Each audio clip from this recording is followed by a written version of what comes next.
നമസ്കാരം, ഞാൻ ക്രിസ്റ്റിന ചെറിയാൻ. ലോക്സഭാ തെരഞ്ഞെടുപ്പുമായി ബന്ധപ്പെട്ട പ്രത്യേക ബുള്ളറ്റിൻ 24 ഇലക്ഷനിലേക്ക് പ്രിയ പ്രേക്ഷകർക്ക് സ്വാഗതം. ഓശാന ഞായർ ദിനത്തിലും സ്ഥാനാർത്ഥികൾ വോട്ടുറപ്പിക്കാനുള്ള ഓട്ടത്തിലാണ്. പള്ളികളിൽ നടന്ന കുരുത്തോല പ്രദക്ഷിണത്തിൽ ഉൾപ്പെടെ വിശ്വാസികൾക്കൊപ്പം വിവിധയിടങ്ങളിൽ സ്ഥാനാർത്ഥികൾ പങ്കുചേർന്നു. തെരഞ്ഞെടുപ്പുമായി ബന്ധപ്പെട്ട വാർത്തകളിലേക്ക് വിശദമായി കടക്കാം. സ്വാഗതം. ICL FinCorp 24 ഇലക്ഷൻ സമർപ്പിക്കുന്നത് ICL FinCorp, the intelligent choice. Powered by Asset, responsibly yours. In association with Durashine Roof and Wall Sheets, ഒരു Tata BlueScope സ്റ്റീൽ ഉൽപ്പന്നം.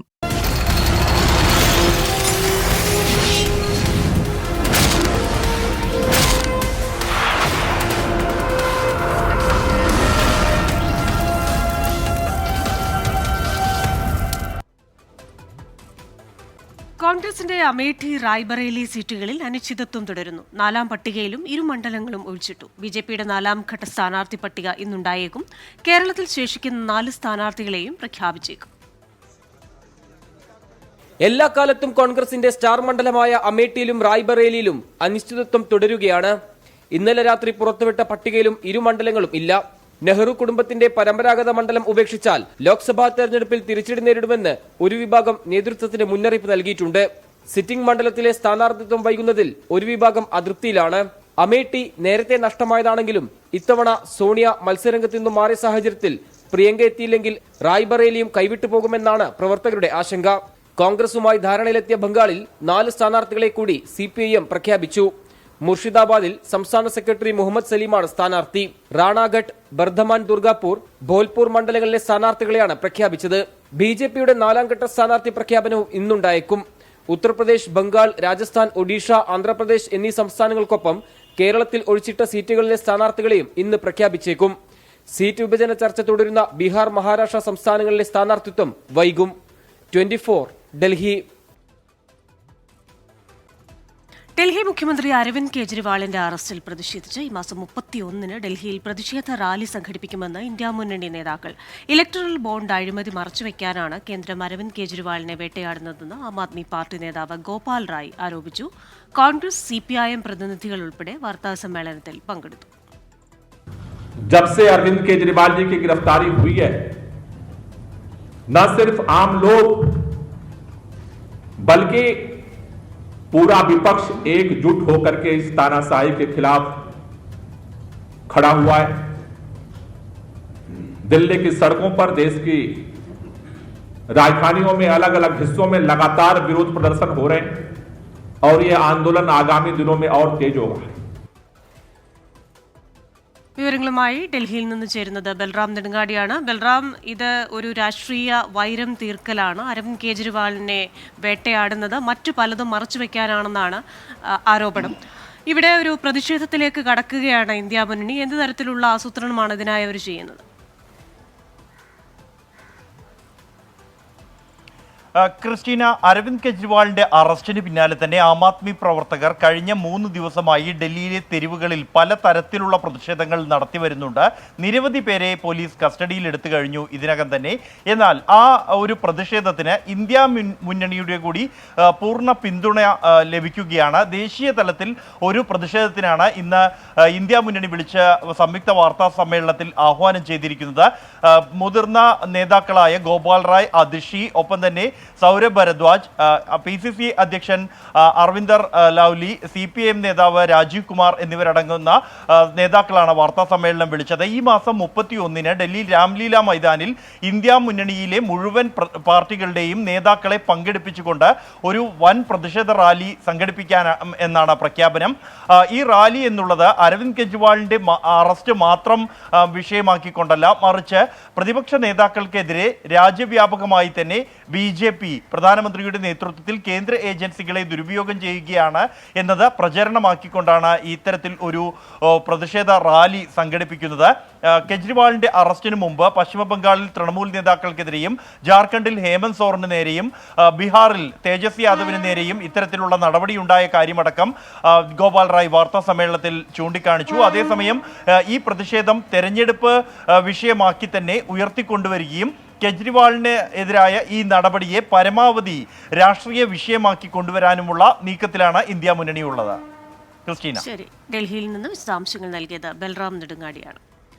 വ്യോമസേന മുൻ മേധാവി RKS ബദൌരിയ BJPയിൽ. ഡൽഹിയിലെ BJP ആസ്ഥാനത്ത് ജനറൽ സെക്രട്ടറി വിനോദ് തൌദേയുടെയും കേന്ദ്രമന്ത്രി അനുരാഗ് താക്കൂറിന്റെയും സാന്നിധ്യത്തിൽ അംഗത്വം സ്വീകരിച്ചു. 2021 ബദൌരിയ വ്യോമസേനയിൽ നിന്ന് വിരമിച്ചത്. ഗാസിയാബാദിൽ നിന്ന് മത്സരിച്ചേക്കുമെന്നാണ് വിവരം.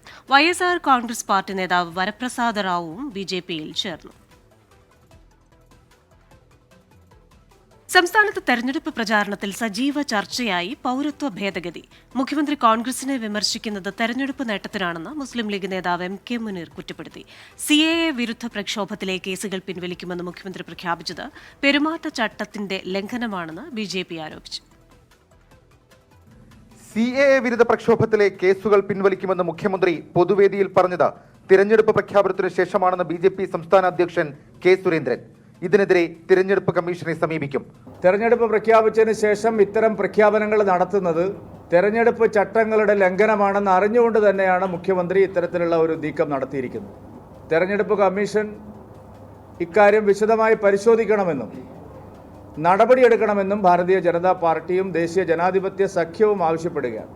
പൗരത്വ ഭേദഗതിക്കെതിരായ റാലിയിൽ മുഖ്യമന്ത്രി പിണറായി വിജയൻ സംസാരിക്കേണ്ടത് BJPക്കെതിരെയാകണമെന്ന് MK മുനീർ. കേന്ദ്ര നിയമത്തിൽ സംസ്ഥാനത്തിനൊന്നും ചെയ്യാനാകില്ലെന്നും MK മുനീർ പറഞ്ഞു. അദ്ദേഹം റാലി നടത്തുമ്പോൾ അദ്ദേഹം ശരിക്കും BJPക്കെതിരെയാണല്ലോ സംസാരിക്കേണ്ടത്. അദ്ദേഹം ഇത് ഞങ്ങൾ റാലി നടത്തുന്നു, കോൺഗ്രസ് എന്താ ചെയ്യുന്നതെന്ന് ചോദിച്ചാൽ അതിനർത്ഥം എന്താ? അത് ഈ വരുന്ന തെരഞ്ഞെടുപ്പാണ് അദ്ദേഹത്തിൻ്റെ ലക്ഷ്യമെന്നുള്ളതിൻ്റെ ഏറ്റവും വലിയ തെളിവല്ലേ. പൊന്നാനിയിലെ LDF സ്ഥാനാർത്ഥി KS ഹംസ സമസ്തയുടെ ആളാണെന്ന് ആരും പറഞ്ഞിട്ടില്ലെന്നും സമസ്ത കോൺഗ്രസിനെതിരാണെന്ന് കരുതുന്നില്ലെന്നും MK മുനീർ പറഞ്ഞു. കേരളത്തിലെ ജനങ്ങൾ കിറ്റിനടിമകളായെന്നാണ് തൃശൂരിലെ NDA സ്ഥാനാർത്ഥി സുരേഷ് ഗോപിയുടെ നിരീക്ഷണം. പൊതുതിരഞ്ഞെടുപ്പ് UDFന് ചിഹ്നം സംരക്ഷിക്കാനുള്ള മത്സരമല്ലെന്ന് AK ബാലനെ പരിഹസിച്ചുകൊണ്ട് രമേശ് ചെന്നിത്തല പ്രതികരിച്ചു.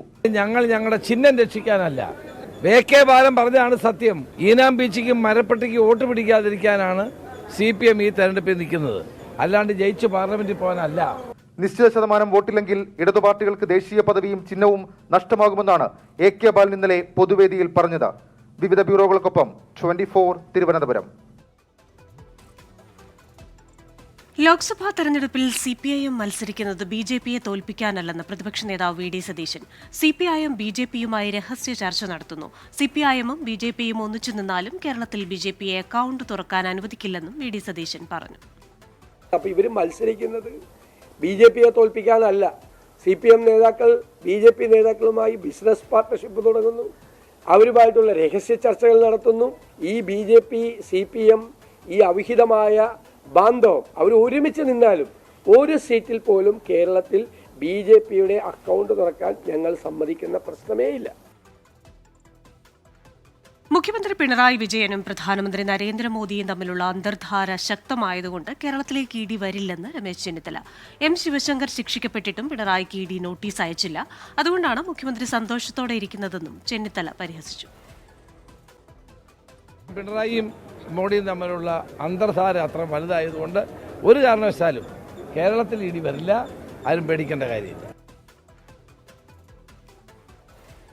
തെരഞ്ഞെടുപ്പ് ചട്ടം ലംഘിച്ചെന്ന പരാതിയിൽ പത്തനംതിട്ടയിലെ LDF സ്ഥാനാർത്ഥി ഡോക്ടർ TM തോമസ് ഐസക്കിനോട് വിശദീകരണം തേടി ജില്ലാ കളക്ടർ. തോമസ് ഐസക് സർക്കാർ സംവിധാനങ്ങളെ പ്രചാരണത്തിന് ഉപയോഗിക്കുന്നുവെന്ന UDFന്റെ പരാതിയിലാണ് നടപടി. വിശദാംശങ്ങളുമായി പത്തനംതിട്ടയിൽ നിന്ന് ശ്രീജിത്ത് ശ്രീകുമാരൻ ചേരുകയാണ്. ശ്രീജിത്തെ, ഈ തെരഞ്ഞെടുപ്പ് ചട്ടങ്ങളിൽ വളരെ വ്യക്തമാണ് സർക്കാർ സംവിധാനങ്ങൾ ഒരു തരത്തിലും പ്രചാരണത്തിനായി ഒരു സ്ഥാനാർത്ഥിയും ഉപയോഗിക്കരുതെന്ന്. ആ നിലയ്ക്ക് നോക്കുമ്പോൾ കുടുംബശ്രീ അംഗങ്ങളെ ഈ പ്രചാരണത്തിന് ഉപയോഗിക്കാനുള്ള ശ്രമം നടന്നു എന്നൊരു പരാതി വരുന്നു. ഇപ്പോൾ എന്ത് നടപടിയാണ് സ്വീകരിച്ചിരിക്കുന്നത്?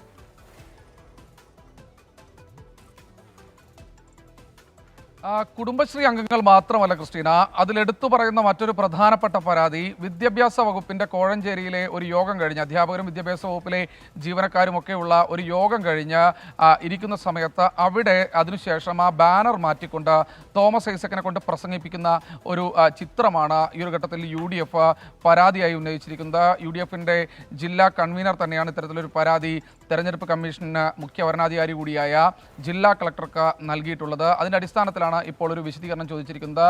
ഇത് കൃത്യമായ നഗ്നമായ തെരഞ്ഞെടുപ്പ് ചട്ടലംഘനമാണെന്ന് UDF ഈ പരാതിയിൽ ചൂണ്ടിക്കാണിക്കുന്നു. സർക്കാർ സംവിധാനം, അതായത് വിദ്യാഭ്യാസ വകുപ്പ് വിളിച്ചു ചേർത്ത യോഗമാണ്.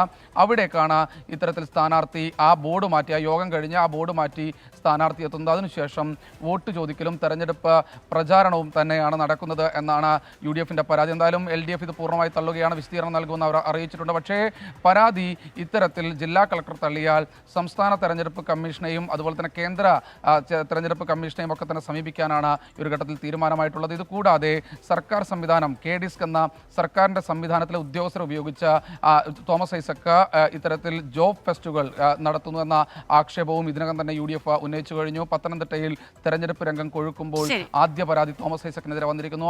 ആ പരാതിയിലാണ് ഇപ്പോൾ തെരഞ്ഞെടുപ്പ് കമ്മീഷന്റെ ചുമതലയുള്ള ജില്ലാ കളക്ടർ ഇപ്പോൾ ഐസക്കിനോട് വിശദീകരണം തേടിയിരിക്കുന്നത്. ഒരാഴ്ചക്കകം വിശദീകരണം നൽകാനാണ് തീരുമാനം. ശരി, തെരഞ്ഞെടുപ്പ് ചട്ടലംഘനത്തിൽ ഡോക്ടർ TM തോമസ് ഐസക്കിനെതിരെ പരാതി ഇലക്ഷൻ കമ്മീഷൻ വിശദീകരണം തേടി. വിവരങ്ങൾ നൽകുകയായിരുന്നു ശ്രീജിത്ത് ശ്രീകുമാരൻ പത്തനംതിട്ടയിൽ നിന്ന്. കൂടുതൽ വാർത്തകളിലേക്ക്. തെരഞ്ഞെടുപ്പ് കാലത്ത് രാഷ്ട്രീയ പാർട്ടികൾ മാത്രമല്ല, തെരഞ്ഞെടുപ്പ് കമ്മീഷനും സൈബർ ഇടത്തിൽ ആക്റ്റീവാണ്. ചട്ടലംഘനങ്ങൾ ശ്രദ്ധയിൽപ്പെട്ടാൽ അറിയിക്കാൻ 2 മൊബൈൽ ആപ്ലിക്കേഷനുകളാണ് കമ്മീഷൻ അവതരിപ്പിച്ചിട്ടുള്ളത്.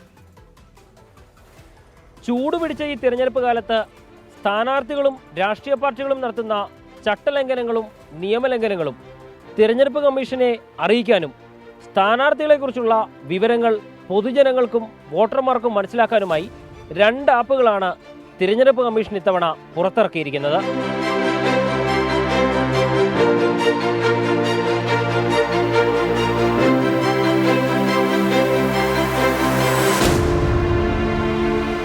പെരുമാറ്റച്ചട്ടം നിലവിൽ വന്ന അന്നു മുതൽ C-വിജിൽ ആപ്പ് പണി തുടങ്ങി. എറണാകുളം ജില്ലയിൽ മാത്രം ഇന്നുവരെ 1805 പരാതികളാണ് തിരഞ്ഞെടുപ്പുമായി ബന്ധപ്പെട്ട് ലഭിച്ചത്. 1774 പരാതികളും തീർപ്പാക്കി. ഒരു പരാതി ലഭിച്ചാൽ 5 മിനിറ്റ് മുതൽ 100 മിനിറ്റിനുള്ളിൽ പരിഹാരം എന്നതാണ് വാഗ്ദാനം. 24 മണിക്കൂറും പ്രവർത്തിക്കുന്ന കൺട്രോൾ റൂമുകൾ എല്ലാ ജില്ലകളിലും പ്രവർത്തനം ആരംഭിച്ചിട്ടുണ്ട്. ആപ്പിൽ പരാതി വന്നാൽ കൺട്രോൾ റൂമിൽ അറിയിപ്പ് ലഭിക്കും.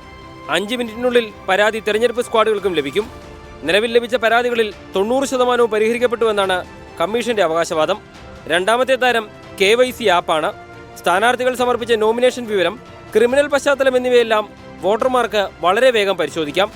നിലവിൽ നോമിനേഷനുകൾ സമർപ്പിക്കപ്പെട്ടിട്ടില്ലാത്തതിനാൽ കേരളത്തിൽ ആപ്പിൽ നിന്ന് വിവരങ്ങൾ ലഭ്യമാകാൻ തുടങ്ങിയിട്ടില്ല. സച്ചിനൊപ്പം S. ശ്യാംകുമാർ, 24 കൊച്ചി. തെരഞ്ഞെടുപ്പ് പ്രചാരണത്തിന്റെ ചൂടും ചൂരും ഓരോ ദിവസവും വർദ്ധിച്ചു വരികയാണ്. നാട്ടിലെങ്ങും സ്ഥാനാർത്ഥികളുടെ വിവിധ ഭാവത്തിലും രൂപത്തിലുമുള്ള ചിത്രങ്ങളും കാണാം. അതിനിടയിലാണ് സ്ഥാനാർത്ഥികളുടെ ചിത്രങ്ങളുള്ള കവറുകളോടുകൂടിയ ചോക്ലേറ്റുകൾ എത്തുന്നത്. ഇലക്ഷൻ സ്റ്റണ്ടിലെ ആ മധുര വാർത്തയിലേക്കാണ് ഇനി. വടകരയിലെ UDF സ്ഥാനാർത്ഥി ഷാഫി പറമ്പിലിന്റെ ചിത്രമുള്ള ചോക്ലേറ്റുകൾ സോഷ്യൽ മീഡിയയിലൂടെയാണ് വൈറലായത്.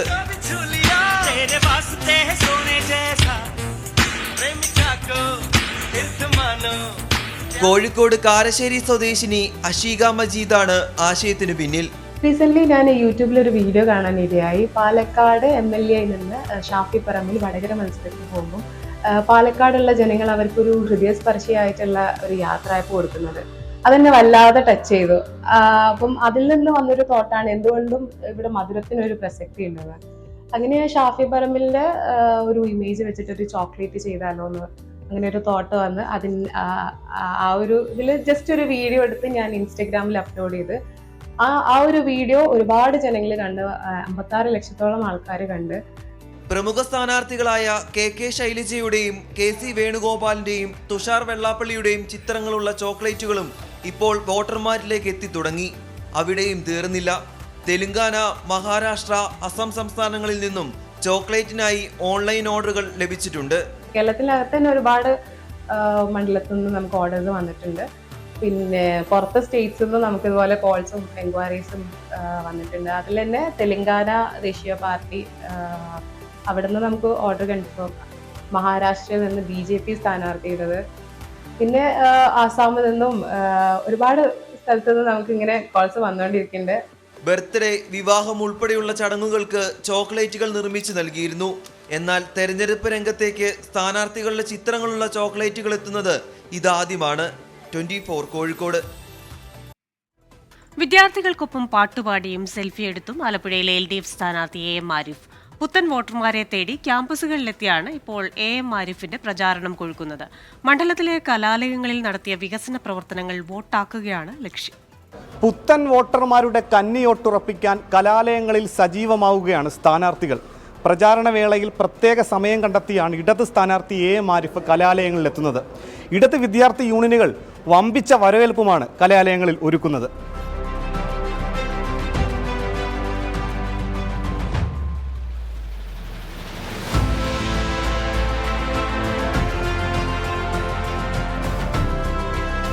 ശക്തരായ സ്ഥാനാർത്ഥികൾ തെരഞ്ഞെടുപ്പ് ഗോതയിലെത്തിയതോടെ ആലപ്പുഴയിൽ അടിമുടി അടവ് മാറ്റുകയാണ് ഇടത് സ്ഥാനാർത്ഥി AM ആരിഫ്. ആദ്യം പ്രചരണം തുടങ്ങിയതിന്റെ മുൻതൂക്കം നിലനിർത്തുകയാണ് ലക്ഷ്യം.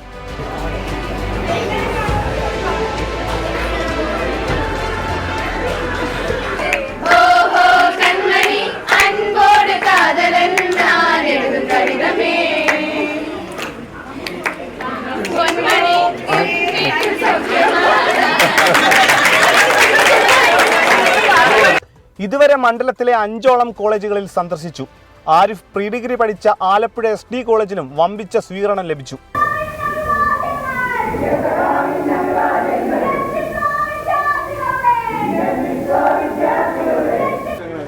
അത് ഗൃഹാതുരത്വം ഉണ്ടല്ലോ, നമ്മൾ പഠിച്ച ആ സമയത്ത്.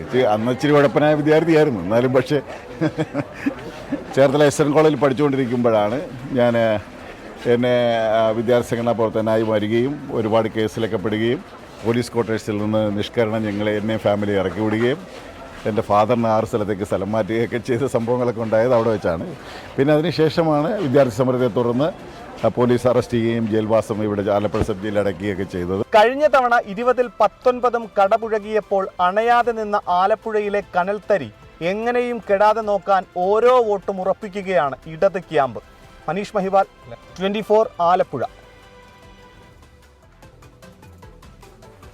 തെരഞ്ഞെടുപ്പ് കാലത്തെ ഓശാന ഞായറിൽ സജീവമായി സ്ഥാനാർത്ഥികളും പ്രാർത്ഥനകളിലും ശുശ്രൂഷകളിലും സ്ഥാനാർത്ഥികൾ പങ്കെടുത്തു. തിരുവനന്തപുരം ലോക്സഭാ മണ്ഡലം UDF സ്ഥാനാർത്ഥി ശശി തരൂർ രാവിലെ 7 മണി മുതൽ 9 വരെയുള്ള സമയം നീക്കിവെച്ചത് വിവിധ ക്രൈസ്തവ ദേവാലയങ്ങൾ സന്ദർശിക്കാൻ. ആദ്യമെത്തിയത് പാളയം സെന്റ് ജോസഫ് കത്തീഡ്രലിൽ. കുരുത്തോല പ്രദക്ഷിണത്തിലും പങ്കെടുത്തു. പിന്നാലെ പട്ടം സെന്റ് മേരീസ് കത്തീഡ്രലിൽ പ്രാർത്ഥനയ്ക്കൊപ്പം ചേർന്നു. സ്പെൻസറിലെ ഓർത്തഡോക്സ് ചർച്ചിലും യാക്കോബായ പള്ളിയിലും ലൂർദ് പള്ളിയിലും സന്ദർശനം നടത്തിയ ശേഷമാണ് മറ്റു പരിപാടികളിലേക്ക് ശശി തരൂർ കടന്നത്. എറണാകുളം ലോക്സഭാ മണ്ഡലത്തിലെ UDF സ്ഥാനാർത്ഥി ഹൈബി ഈഡൻ കുടുംബസമേതം എറണാകുളം സെന്റ് ഫ്രാൻസിസ് അസീസി കത്തീഡ്രലിലെ കുർബാനയിൽ പങ്കെടുത്തു. LDF സ്ഥാനാർത്ഥി KJ ഷെയ്ൻ വടക്കൻ പറവൂർ സെന്റ് ജോസഫ് കൊത്താലോൻഗ ചർച്ചിലാണ് പ്രാർത്ഥനയിൽ പങ്കെടുത്തത്. കോട്ടയം ലോക്സഭാ മണ്ഡലത്തിലെ LDF സ്ഥാനാർത്ഥി തോമസ് ചാഴിക്കാടൻ SH മൗണ്ടിലുള്ള ഇടവകപ്പള്ളിയിൽ ശുശ്രൂഷകളിൽ പങ്കെടുത്തു. ഭാര്യയ്ക്കൊപ്പമായിരുന്നു പ്രാർത്ഥനയ്ക്കെത്തിയത്. UDF സ്ഥാനാർത്ഥി ഫ്രാൻസിസ് ജോർജ് അതിരമ്പുഴ പള്ളിയിൽ രാവിലെ 5:30 മുതൽ ചടങ്ങുകളിൽ പങ്കെടുത്തു. NDA സ്ഥാനാർത്ഥി തുഷാർ വെള്ളാപ്പള്ളി വിവിധ ദേവാലയങ്ങൾ സന്ദർശിച്ചു. ആലപ്പുഴ ലോക്സഭാ മണ്ഡലം LDF സ്ഥാനാർത്ഥി AM ആരിഫ് പൂങ്കാവ് തുമ്പോളി പള്ളികളിൽ ഓശാന തിരുനാളിനെത്തി. വടകരയിൽ ഷഫി പറമ്പിലും തൃശൂരിൽ സുരേഷ് ഗോപിയും ദേവാലയങ്ങൾ സന്ദർശിച്ചു. വിവിധ ബ്യൂറോകൾക്കൊപ്പം 24 തിരുവനന്തപുരം. 24 ഇലക്ഷൻ പൂർണ്ണമാവുകയാണ്. ഇനി 24 റൗണ്ടപ്പ് കാണാം. ഗോകുൽ രവി എത്തും. നമസ്കാരം.